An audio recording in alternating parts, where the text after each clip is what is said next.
o todo em tudo.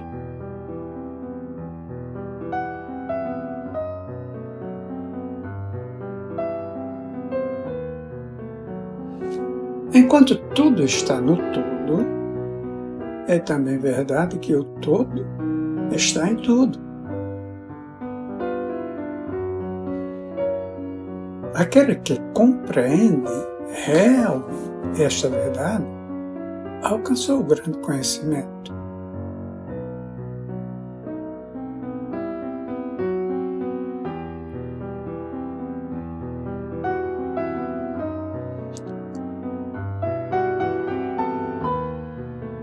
Quantas vezes a maioria das pessoas ouviram repetir a declaração de que a sua divindade, chamada por muitos nomes, era todo em tudo?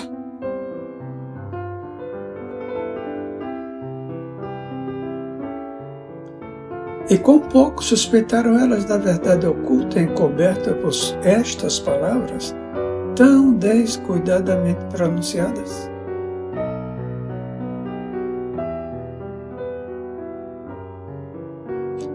A expressão comumente usada é uma sobrevivência da antiga máxima hermética acima citada.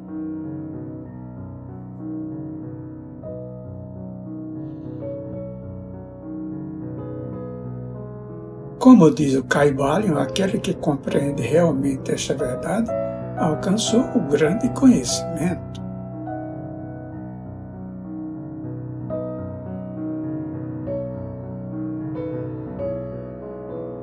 E sendo assim, permite-nos examinar esta verdade, cujo conhecimento tanto significa.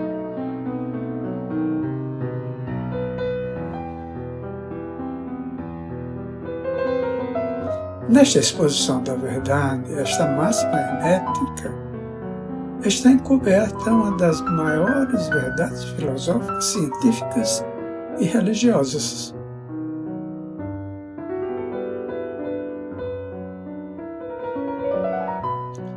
Nós vos explicamos o preceito hermético a respeito da natureza mental do universo. A verdade que o universo é mental, ele está dentro da mente do todo.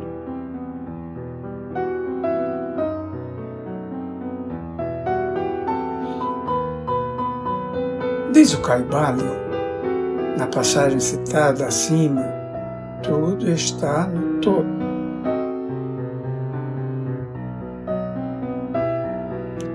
Mas note-se também a declaração correlativa que é também verdade que o todo está em tudo.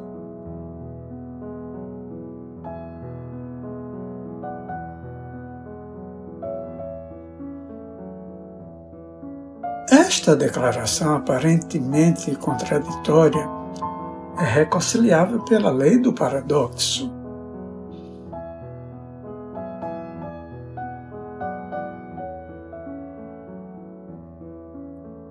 É, aliás, uma exata declaração hermética das relações que existem entre o todo e o seu universo mental.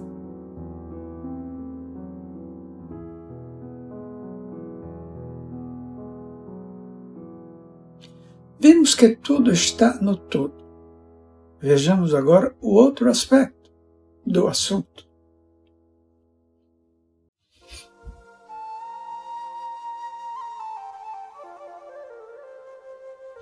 Os ensinos herméticos são, com efeito, que o todo está imanente, permanece, está inerente, habita no seu universo.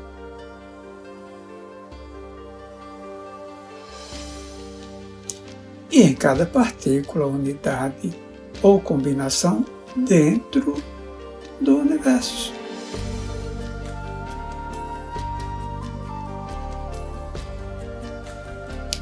Esta expressão é geralmente ilustrada pelos instrutores com uma referência ao princípio de correspondência.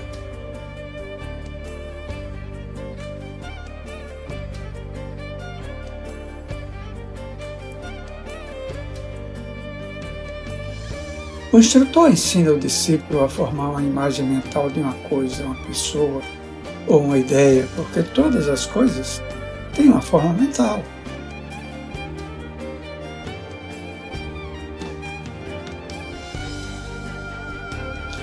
Dando como exemplo o ator dramático, que forma uma ideia dos seus caracteres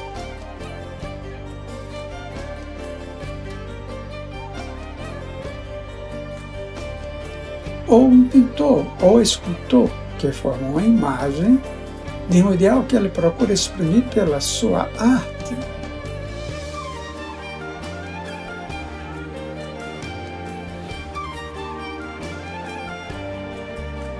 Neste caso, o estudante deve compreender que, enquanto a imagem tem a sua existência em ser somente em sua própria mente,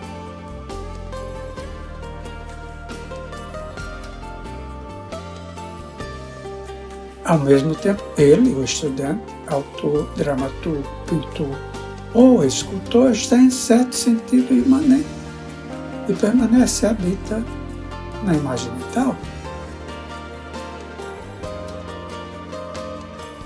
Em outras palavras, toda a virtude, vida, espírito e realidade da imagem mental é derivada da mente imanente do pensador. Considerai isto por um momento e logo compreendereis a ideia.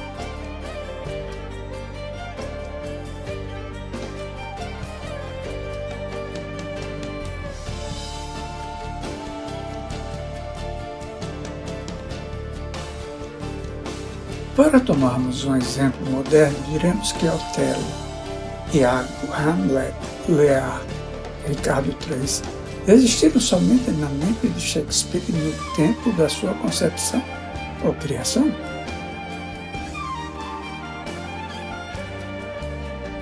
E ainda, Shakespeare também existiu em cada um destes caracteres, dando-lhes a sua vitalidade, espírito e ação.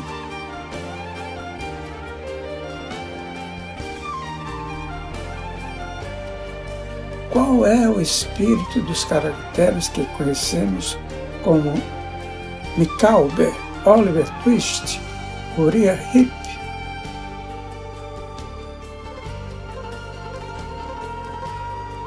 Será Dickens ou cada um destes caracteres terá um espírito pessoal independente do seu criador?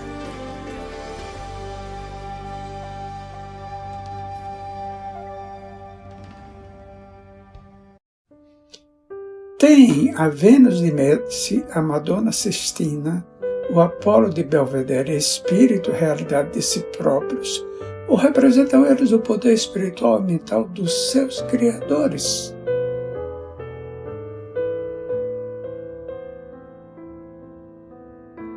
A lei de paradoxo demonstra que as duas proposições são verdadeiras consideradas no seu próprio ponto de vista.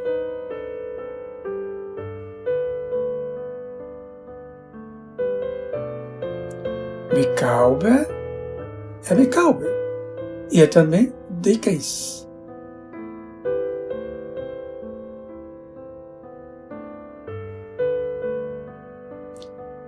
E demais, enquanto que Micawber pode ser dito Dickens, o mesmo Dickens não é idêntico a Micawber.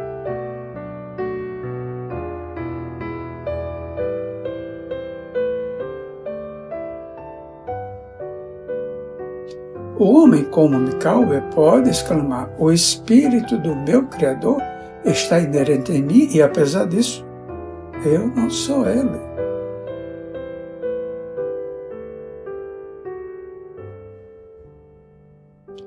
Quão diferente é esta da horrível meia-verdade tão estrondosamente anunciada por alguns dos falsos sábios que enche a atmosfera dos seus gritos: eu sou Deus.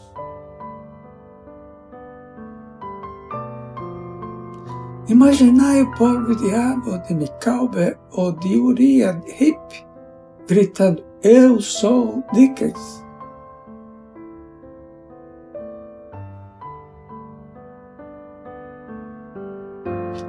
ou algum dos humildes bobos das peças de Shakespeare, anunciando com grande eloquência: "Eu sou Shakespeare".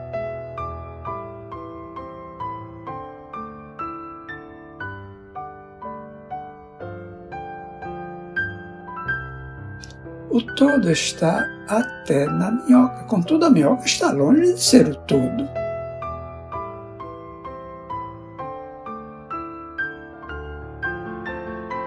E até é de admirar que, conquanto a minhoca só existe como uma coisa humilde, criada e tendo sua existência na mente do todo, ele, o todo, esteja imanente na minhoca e nas partículas que a formam.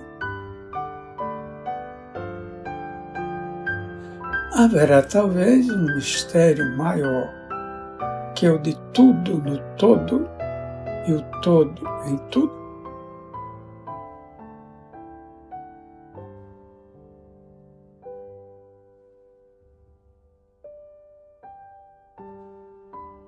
O estudante perceberá no correr da obra que os exemplos dados acima são necessariamente imperfeitos e inadequados.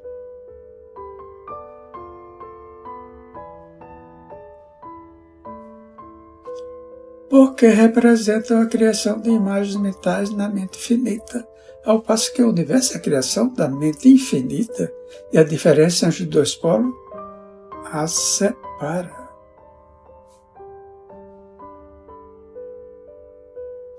E assim é simplesmente uma questão de grau, porque em ambos o mesmo princípio está em operação.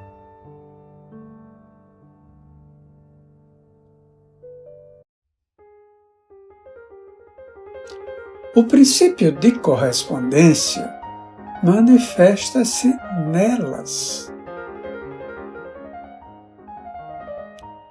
O que está em cima é como o que está embaixo, e o que está embaixo é como o que está em cima.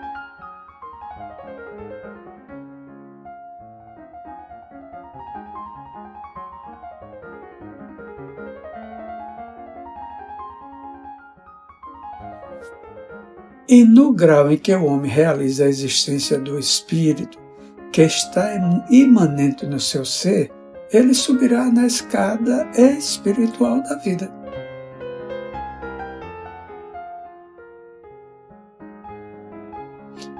Eis o que significa desenvolvimento espiritual. O reconhecimento, a realização e manifestação do Espírito dentro de nós.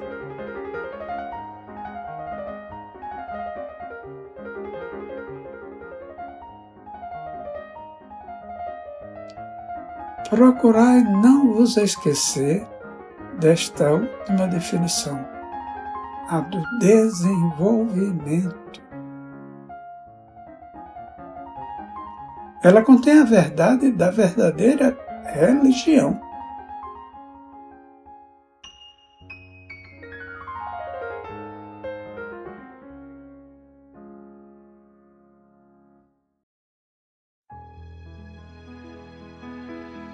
Existem muitos planos de existência, muitos subplanos de vida, muitos graus de existência no universo.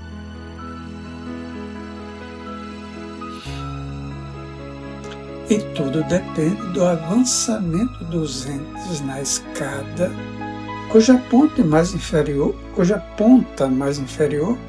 é a mais grosseira matéria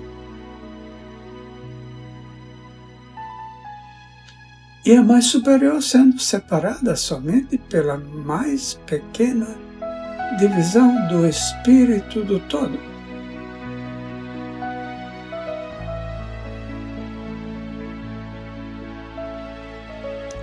Nesta escada da vida, tudo se move em cima e embaixo. Todos estão no caminho, cujo fim é o todo.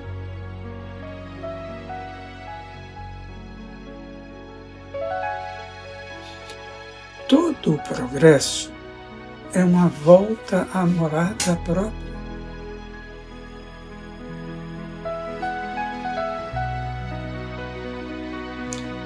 Tudo está em cima e embaixo, apesar de todas as aparências contraditórias.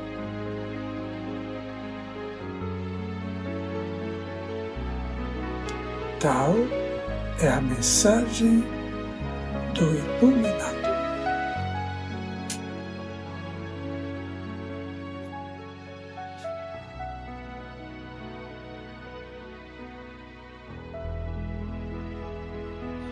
Os preceitos herméticos referentes ao processo da criação mental do universo são que, no começo do ciclo de criação,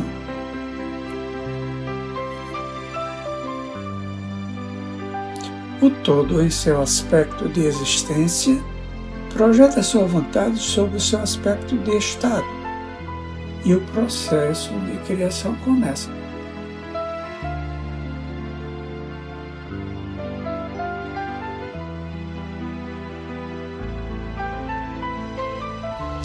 Dizem que o processo consiste no abaixamento da vibração, até que é alcançado um grau bem inferior de energia vibratória.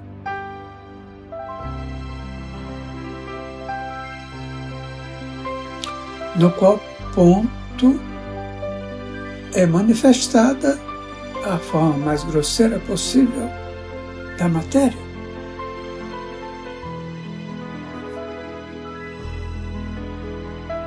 Este processo é chamado estado de involução, em que o todo está envolvido ou envolvido dentro da sua criação.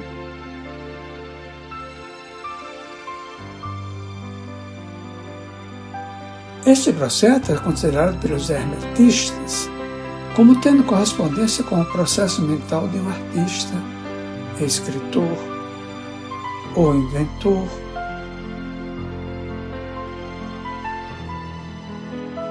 que também fica envolvido na sua criação mental como quase esquecendo a sua própria existência e que, por algum tempo, quase vive na sua criação.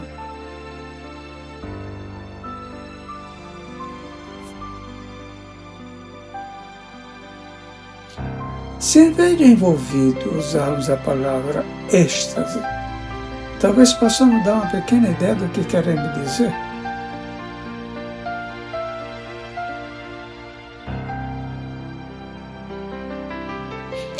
Este estado involutivo da criação é muitas vezes chamado a efusão da energia divina, como o estado evolutivo é chamado infusão.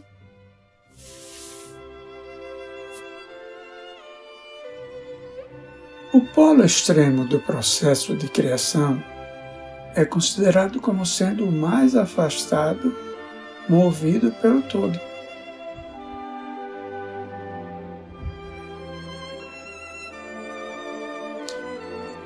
Enquanto que o princípio do estado evolutivo é considerado como o princípio da volta do pêndulo do ritmo.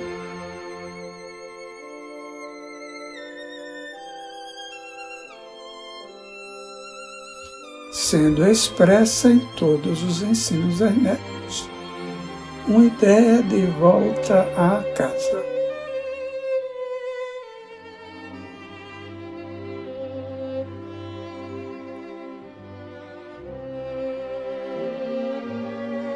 Os preceitos são que, durante a elusão, as vibrações tornam-se cada vez mais inferiores até que finalmente a restringência cessa e as vibrações de volta começam. Mas há uma diferença. Ao passo que na ilusão as forças criadoras manifestam-se compactamente e como um todo,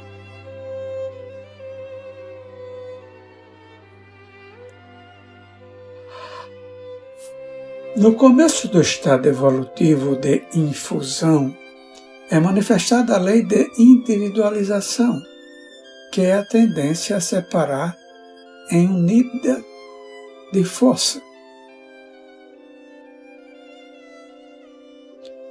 até que finalmente aquilo que se separou do todo como energia não individualizada volte à sua fonte como unidade de vida altamente desenvolvida. Tendo subido de mais a mais na escada por meio da evolução física, mental e espiritual.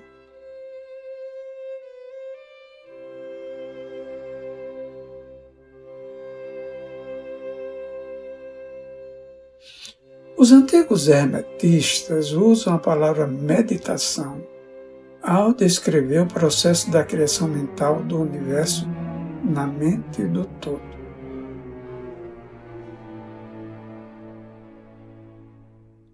A palavra contemplação sendo também frequentemente empregada.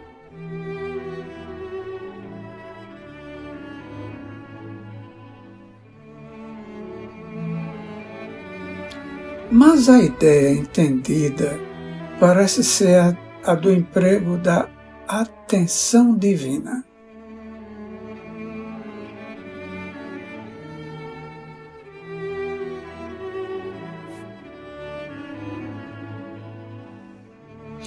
Atenção é uma palavra derivada de um verbo latino que significa estender-se, desdobrar-se.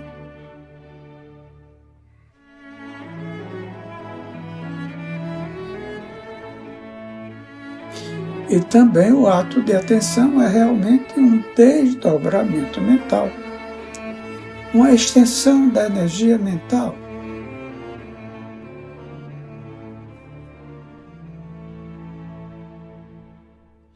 De modo que a ideia interior é facilmente compreendida quando examinamos o significado real da atenção.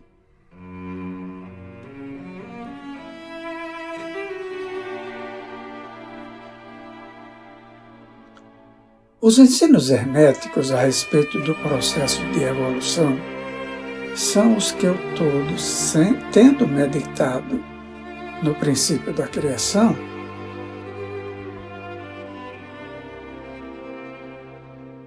tendo estabelecido então os fundamentos materiais do universo, tendo pensado na sua existência,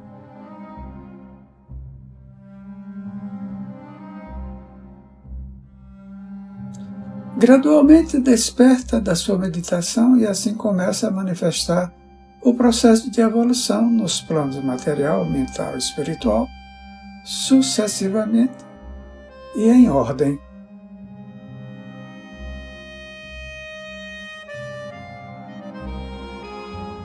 Então o movimento de ascensão começa e tudo começa a mover-se para a mansão espiritual.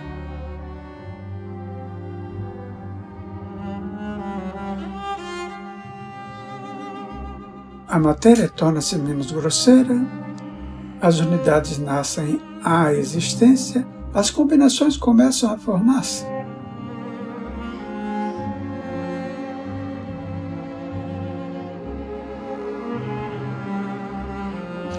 A vida aparece e manifesta-se em formas cada vez mais elevadas.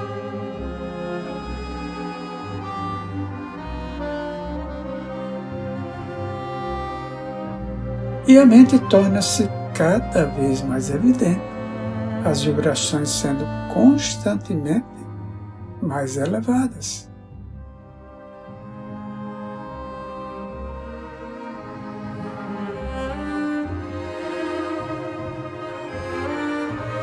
Em resumo, o processo total da evolução em todas as suas fases começa e procede de acordo com as leis estabelecidas do processo de infusão.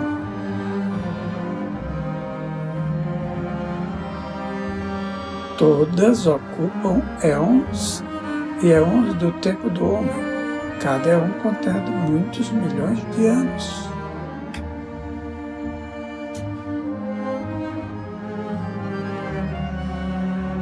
Porém, como nos diz o Iluminado, a criação inteira, incluindo a involução e a evolução do universo, é para o todo simplesmente como um piscar de olhos.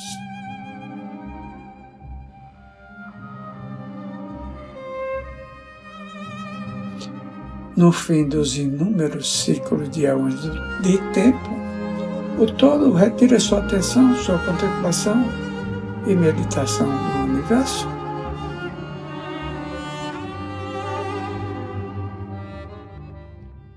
Porque a grande obra está acabada e tudo está retirado no todo de que provém.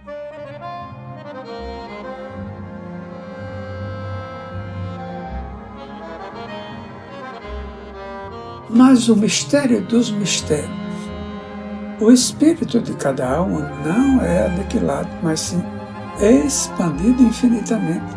A criatura e o Criador são confundidos. Tal é a relação do iluminado. A precedente ilustração da meditação e do subsequente despertamento da meditação do todo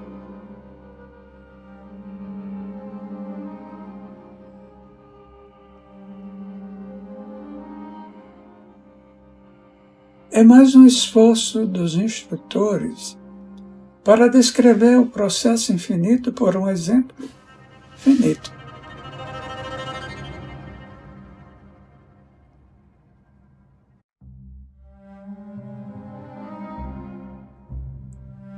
E ainda, o que está em cima é como o que está embaixo, e o que está embaixo é como o que está em cima. A diferença é somente em grau.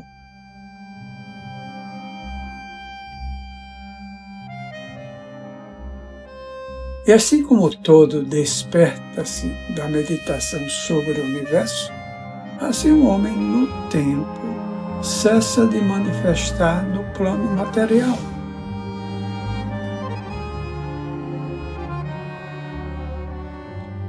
E retira-se cada vez mais no espírito presente, que é realmente o ego divino.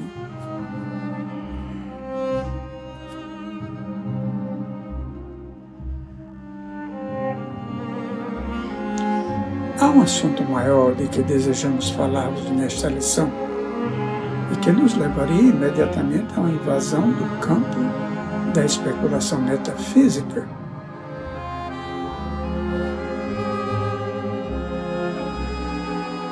Contudo, o nosso fim é simplesmente mostrar a futilidade de tais especulações.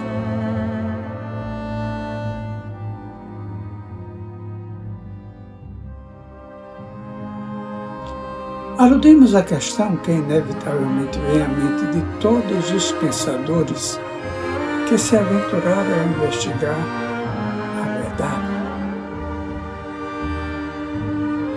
A pergunta é: por que criou o todo os universos?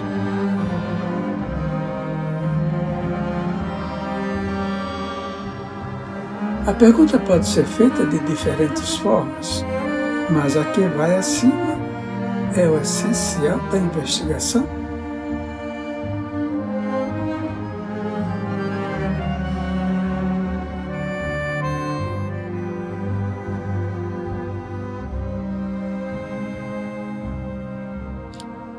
Os homens esforçaram-se para responder a esta pergunta, mas ainda não há resposta digna de nome.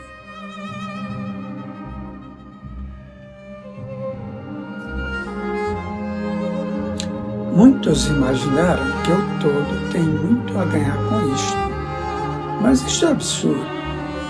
O que poderia ganhar o todo que já não possui?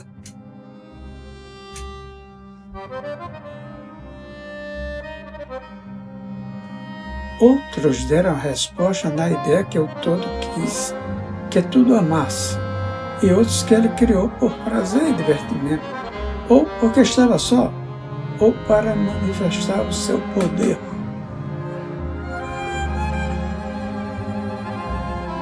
Todas respostas e ideias pueris. qualidades do período infantil do pensamento.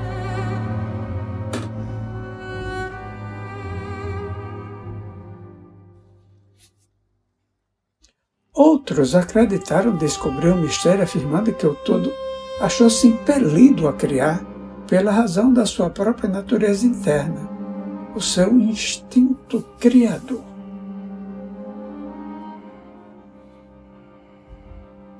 Esta ideia é mais adiantada que as outras, mas o seu ponto fraco está na ideia de que o todo é impelido por alguma coisa, quer interna, quer externa.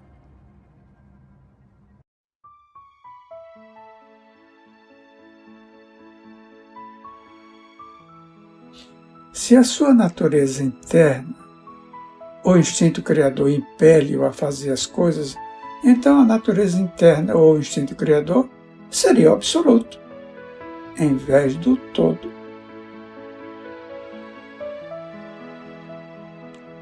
E neste caso está parte da proposição. E neste caso esta parte da proposição está errada.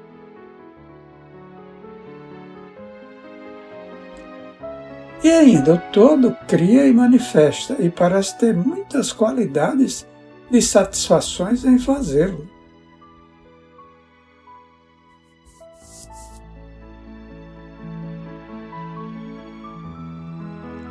E é difícil de escapar da conclusão que, em grau infinito, ele poderia ter o que corresponde no homem a uma natureza inata ou um instinto criador correspondente a um infinito desejo e vontade.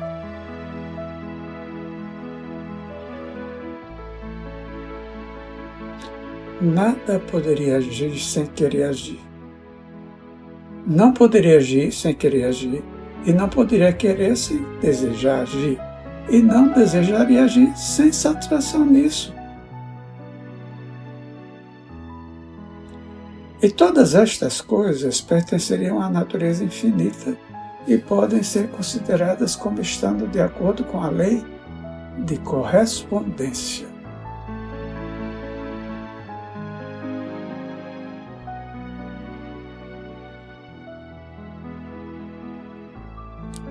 Mas ainda preferimos considerar o todo como agente inteiramente livre de toda influência, tanto interna como externa.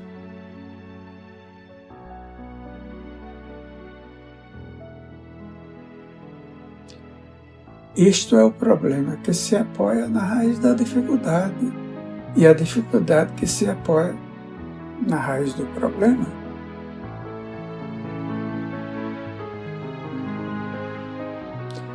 Falando estritamente, não se poderá dizer que haja uma razão para o todo agir.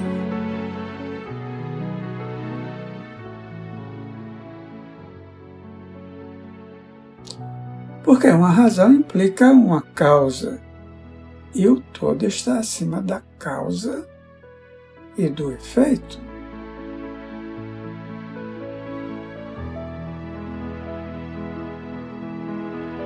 Exceto quando ele quer tornar-se causa, tempo em que o princípio é posto em movimento.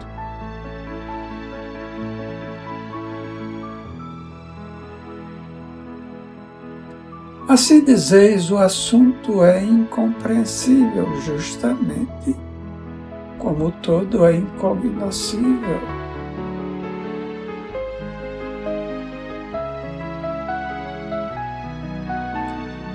Justamente como dizemos simplesmente que o todo é.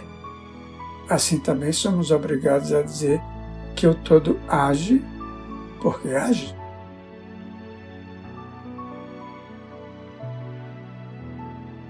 Enfim, o todo é toda razão em si mesma, toda lei em si mesma, toda ação em si mesma.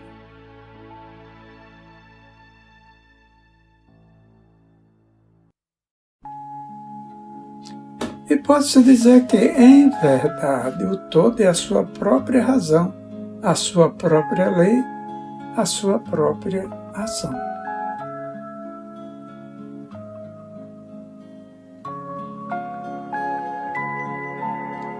ou que o todo, a sua razão, a sua ação, a sua lei são um, com todos esses nomes sendo de uma só coisa.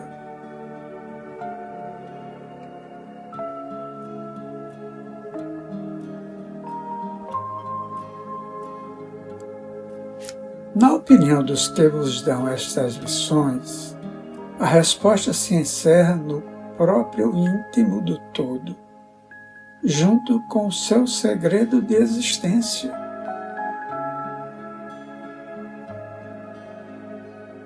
A lei de correspondência, na nossa opinião, compreende somente este aspecto do todo, que pode ser chamado o aspecto de estado.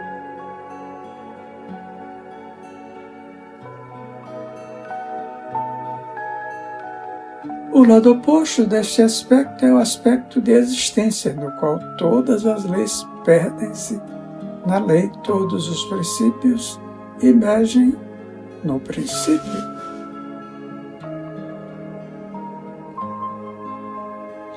E o todo, o princípio, a existência, são idênticos entre si, uns aos outros.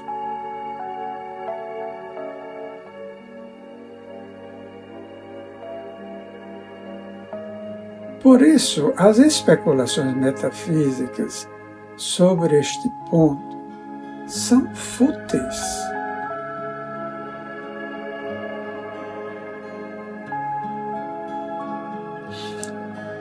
Entramos aqui no assunto simplesmente para mostrar que conhecemos a pergunta e também o absurdo das respostas ordinárias das metafísicas e teologias.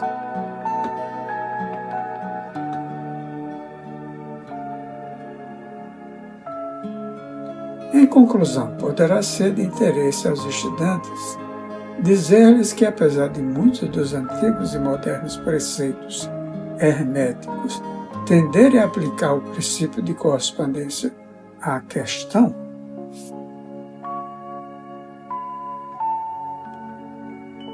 com o que resulta a conclusão da natureza íntima.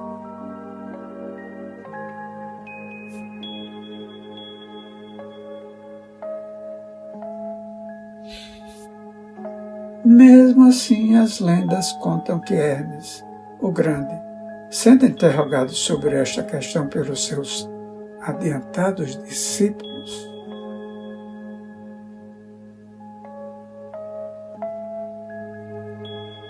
respondeu-lhes, fechando os seus lábios com firmeza, e não dizendo uma palavra, indicando que não havia resposta.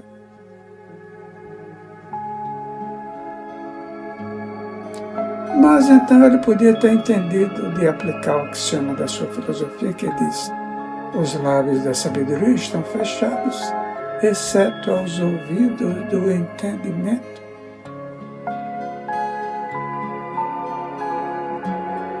Significando que ainda os seus discípulos adiantados não possuíam o entendimento que os habilitava ao preceito.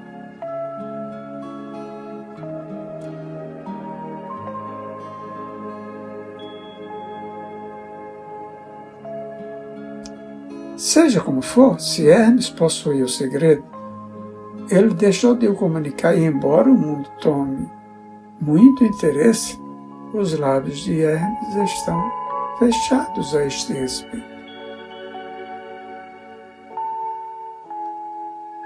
E quando o grande Hermes hesitou em falar, qual mortal poderá atrever-se a ensinar?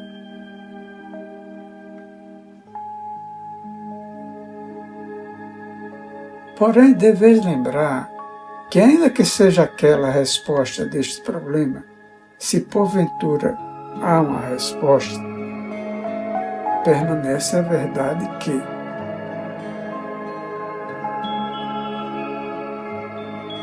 enquanto tudo está no todo, é também verdade que o todo está em tudo.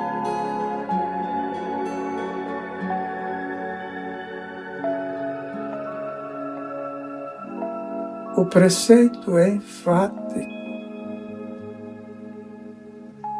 E podemos acrescentar-lhe as palavras conclusivas de citação.